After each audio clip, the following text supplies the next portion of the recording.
जब भागीराम को अखबार से पता चला देवीलाल ने दी है ऐलनाबाद की टिकट।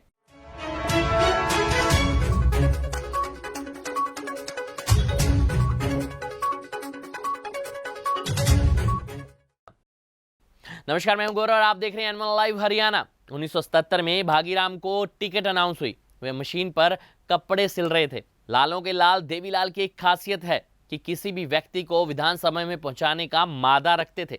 जी हाँ, ऐलनाबाद से 5 बार लोकदल की टिकट पर विधायक रहे भागीराम ऐलनाबाद कस्बे में दर्जी का काम करते थे। 1977 के चुनाव में देवीलाल ने भागीराम को उम्मीदवार बना दिया। जब भागीराम का टिकट अनाउंस हुआ, वे मशीन चला रहे थे। उस जमाने में न तो फोन थे न सूचना का कोई जरिया। टिकट अनाउंस होने के अगले दिन भागीराम को अखबार के जरिए पता चला कि उन्हें ऐलनाबाद से जनता पार्टी का टिकट मिला है। उस चुनाव में 21,769 वोट लेते हुए भागीराम ने करीब 7,000 वोटों से जीत दर्ज की। वे कुल मिलाकर ऐलनाबाद से 6 चुनाव लड़े और उनमें से 5 बार जीत दर्ज की। ऐलनाबाद से उन्होंने जीत की हैट्रिक भी लगाई। दरअसल भागीराम के पिता पतराम देवीलाल के समर्थक थे। उनकी देवीलाल में निष्ठा थी। भागीराम ने ऐलनाबाद के सरकारी स्कूल से 8वीं की परीक्षा पास की, 10वीं की परीक्षा प्राइवेट की। भागीराम ने अपने जीवन में कभी सक्रिय सियासत में आने का ख्याल भी नहीं पाला था।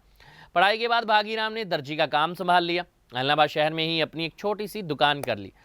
देवीलाल की पतराम के इस बेटे पर निगाहें पहले से थी। देवीलाल की पारखी नजर ही थी कि साल 1977 में उन्होंने भागीराम को ऐलनाबाद से विधायक बनवा दिया।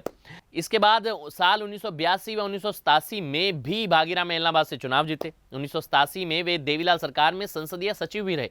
1991 का चुनाव भागीराम कांग्रेस के मनीराव केहरवाल से हार गए, पर इसके बाद भागीराम ने 1996 व 2000 के 2 चुनाव लगातार जीते। 2005 में उनका टिकट काट दिया। 2009 में ऐलनाबाद हल्का आरक्षित से सामान्य हो गया।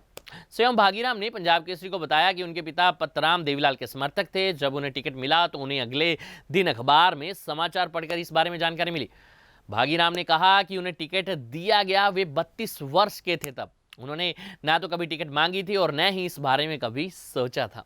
ये थी हमारी खास रिपोर्ट।